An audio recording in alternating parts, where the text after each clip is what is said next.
CBN Campo Grande. Oferecimento Unimed Campo Grande. Cuidar de você. Esse é o plano. Centro Universitário Unigran Capital. Somos os melhores. Somos Unigran e Leroy Merlin. A casa da sua casa.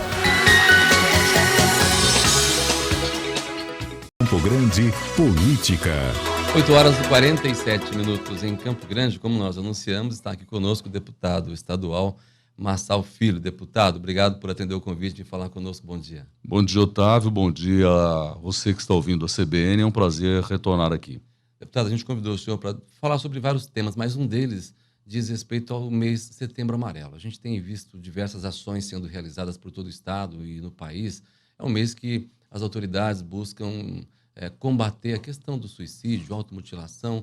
E o senhor esteve recentemente participando de um grande evento que teve repercussão nacional, um seminário. Eu queria que o senhor falasse, e inclusive o senhor tem também um projeto que trata sobre essa questão. Queria que o senhor falasse um pouco sobre esse projeto. Bom, Otávio, nós instituímos na Assembleia Legislativa uma frente parlamentar em defesa da saúde mental, de combate à depressão e prevenção ao suicídio. Eu sou coordenador dessa frente parlamentar, por isso fui representar a Assembleia Legislativa lá em Florianópolis, num seminário que tratou exatamente disso, com a presença inclusive da ministra Damares. Pudemos lá trocar várias experiências. Apresentei um projeto na Assembleia Legislativa que está sendo gestado ainda para se tornar um projeto nacional, mas eu já me antecipei apresentando-o aqui na Assembleia Legislativa do Estado, que visa obrigar tanto as instituições de saúde públicas e privadas, quanto as instituições de educação públicas e privadas que façam as notificações em relação a tentativas de suicídio, automutilação. Isso fica muito no ambiente escolar e familiar, às vezes, né? Isso não se torna um número para que as autoridades possam ter a dimensão real do problema, né? Exatamente. Acaba que os números não são os reais, né? Porque não há esta notificação atualmente, essa obrigatoriedade na notificação. Há notificação em muitos casos, mas em outros não. Então há que se fazer essa obrigatoriedade para se ter os números para tomar providências. O número de suicídios é muito alto, mas está muito aquém das tentativas que ocorrem. E está comprovado, viu, Otávio, e ouvinte da CBN, que toda pessoa que se autodestruiu, ela já teve outras tentativas. 90% dos casos, segundo as pesquisas, são evitáveis.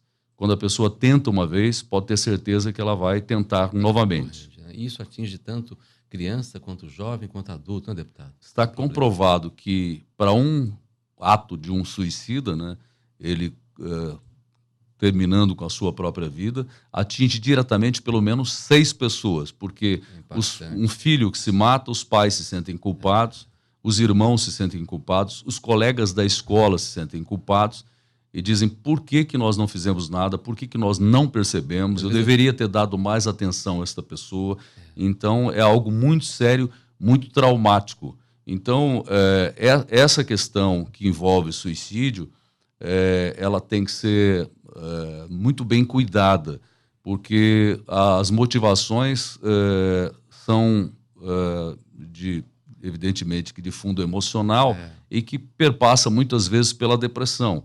Por isso que eu estou debatendo muito essa questão da prevenção, criei esta frente parlamentar em relação à depressão, que ontem inclusive foi matéria no Profissão Repórter da Rede Globo, né? Coincidentemente ontem o tema foi depressão, e eu já havia falado isso, porque em 1911, o primeiro-ministro inglês, Winston Churchill, mandou uma carta para sua esposa falando sobre o cachorro negro, que ele chamava a depressão, popularizou essa figura de cachorro negro, que é a depressão, que até hoje os psicólogos, psiquiatras utilizam isso. E várias pessoas, além do Winston Churchill, que foi um dos melhores líderes da Inglaterra, também Abraham Lincoln, que foi um grande presidente americano, e por aí vai. Várias celebridades hoje estão se manifestando que passaram por isso, porque ainda há muito preconceito em relação a isso. E esse preconceito atrapalha o tratamento. Quando a pessoa fala que é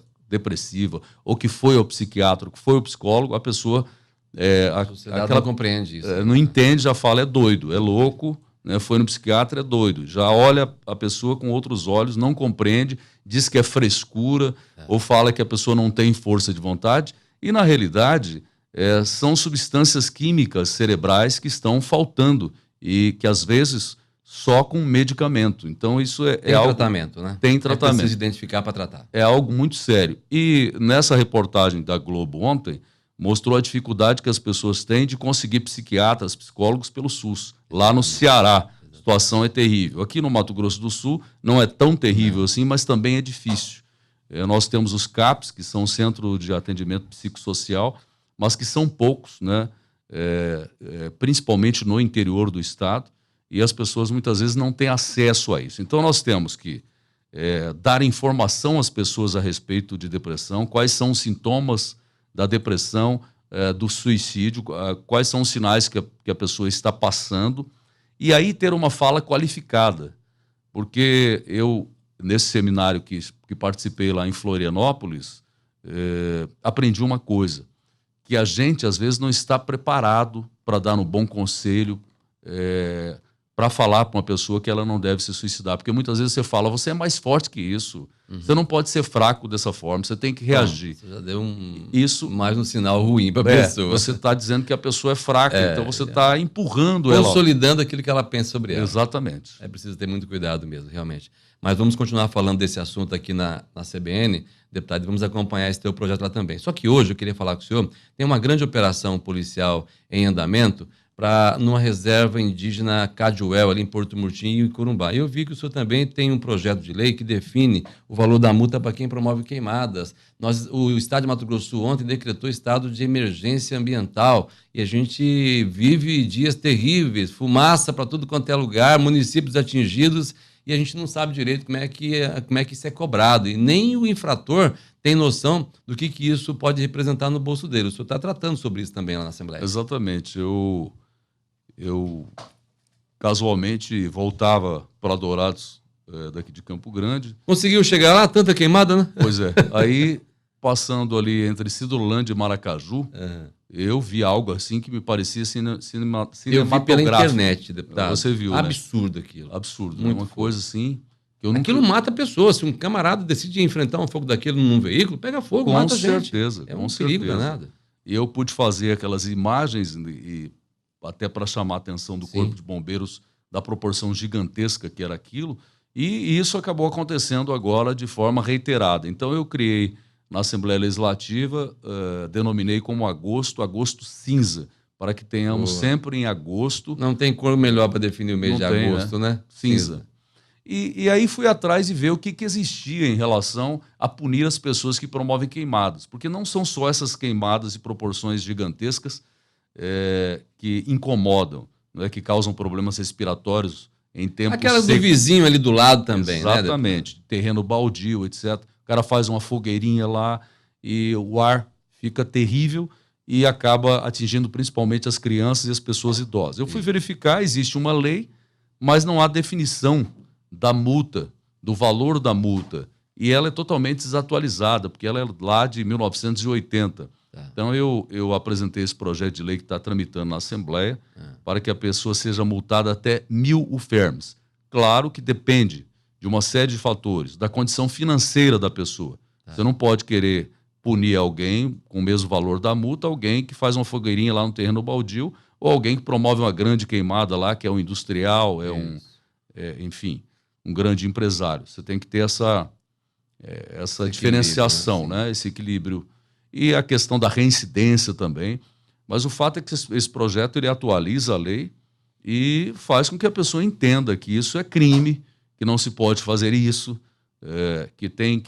porque é muito fácil para a pessoa, né? Ela vai lá, capina o quintal dela. Coloca fogo e resolve o problema dela. Mas causa uma série de outros problemas, né? Não só para o meio ambiente, mas para a saúde do ser humano. Isso para ficar público, você vai pedir que esses valores fiquem claros para as pessoas pensarem duas vezes antes de cometer esse tipo de ato. Infelizmente, às vezes, a gente não consegue, através da educação, fazer com que as pessoas... É como as multas de trânsito, Exatamente, né? exatamente. Ser mais... Enquanto não tem uma coisa que mexe na parte mais dolorida do corpo humano, que é o uma bolso... educação forçada. Não adianta. Deputado Marçal Filho, eu gostaria de saber, eu ainda vou perguntar para o Sérgio de Paula, porque ele vai estar conosco aqui no próximo mês de outubro, falando sobre as estratégias para o ano que vem, se Campo Grande vai ter candidato a prefeito ou não, eu vou perguntar para o Sérgio de Paula. Lá em Três Lagoas, o prefeito Ângelo Guerreiro deve disputar a reeleição. O PSDB, o seu PSDB, vai disputar a prefeitura de Dourados? O senhor é o nome do partido? Como é que está a situação por lá? Bom... Não vou nem perguntar como é que está por lá, porque me parece que a situação política, administrativa da cidade está bastante complexa, bastante complicada. Eu quero saber do deputado, vai disputar a prefeitura de Dourados ano que vem, deputado? Bom, Otávio, eu continuo naquela mesma fala que tive aqui com você antes. Eu acho que cada um tem o seu estilo, eu respeito, né? Tem algumas pessoas que estão lançando seus nomes a candidatos, mesmo ocupando outros cargos, como é o meu caso. Eu sou deputado estadual, tomei posse em fevereiro, então eu acho que não é o momento de se falar em candidatura o ano que vem para quem está no mandato e acaba de ser eleito. Eu pretendo falar sobre esse assunto a partir do ano que vem, que é o ano da eleição. Mas não é pouco tempo, deputado? O ano que vem a eleição é mais curta, não é hora da gente começar já a botar lenha nessa fogueira, não? Eu acho assim que para nós da imprensa, né, que eu também sou da imprensa, é importante que tenhamos pessoas falando de eleição, porque senão a gente não tem assunto, não tem pauta. O senhor conhece, o senhor sabe a minha função aqui, claro, né? Provocá-lo. Mas para o meu caso, eu estou muito focado na minha função de deputado estadual. Eu acho que eu tenho que dar satisfação através do meu trabalho às pessoas que votaram em mim, e o ano que vem, sim, aí conversar a respeito desse assunto. Tá, o ano que vem o governador Reinaldo Azambuja também tem dito muito isso, só que o governador não disputa a eleição, estão disputando o apoio dele aqui em Campo Grande, e ele deixou bem claro que só a partir de abril. Para alguém que é de Dourados como o senhor, que já foi deputado federal, que agora foi vereador na cidade, conhece a realidade como ninguém, tem hoje um destaque muito grande lá no município, a gente acompanha através de pesquisas. Não falar sobre esse assunto não é deixar a porteira aberta para os adversários, dizer, não, o Marçal não quer, não, Marçal não vai ser. Ou, sei lá, é uma estratégia do senhor, a gente respeita, afinal de contas o senhor ganhou várias eleições, sabe fazer isso muito bem. Mas para o douradense que está ouvindo a gente agora, o senhor vai também falar em sucessão municipal só em abril, junto com o governador, ou vai falar antes? Não vou falar antes, Otávio. Eu acho assim, as últimas eleições, principalmente em nível de Brasil e também para a Assembleia Legislativa, para a Câmara Federal, essas eleições demonstraram que o povo está mais do que nunca exercendo a sua soberania do voto.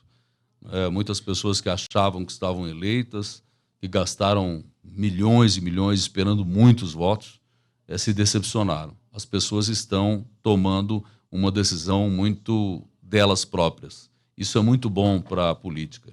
E não é porque a pessoa não se antecipa numa tudo candidatura. A seu tempo. É tudo a seu tempo. Como diz lá em Eclesiastes, é época de plantar e época de colher. Eu estou na época de plantar. Uau! Muito bem. Então, quando o senhor decidir fazer esse anúncio, a CBN vai ter o maior prazer aqui em anunciar se o senhor vai ser candidato, se o PSDB vai indicar alguém ou se o senhor vai desistir, porque, afinal de contas, tudo é notícia. Qualquer decisão que o senhor tomar, a gente quer estar aqui para poder divulgar. Eu sempre digo o seguinte, Otávio, que às vezes o partido me coloca como pré-candidato, né? E eu não gosto dessa palavra, dessa frase aí, pré-candidato, porque, na realidade, eu não sou pré-candidato, né? Eu acho que você poderá ser candidato colocando o seu nome à disposição do partido lá na convenção do ano que vem. Agora, pré-candidato dá a impressão que eu estou querendo alguma coisa, que eu estou fazendo de conta. Fazendo de conta agora que sou candidato para ficar na mídia ou algo assim. Então, por isso que eu não falo de eleição antecipadamente. E sempre foi assim o meu estilo, não é de hoje, não. Nós vamos continuar te provocando. Pode esperar. Tá bom. Tá Obrigado por ter vindo, obrigado por atender a CBN. A gente sabe que daqui o senhor já segue lá para a Assembleia para continuar a sua missão de representar Dourados. Muito obrigado, Otávio. Obrigado a você, ouvinte da CBN. CBN Campo Grande. Oferecimento Unimed Campo Grande. Cuidar de você. Esse é o plano. Centro Universitário Unigran Capital. Somos os melhores. Somos Unigran e Leroy Merlin. A casa da sua casa.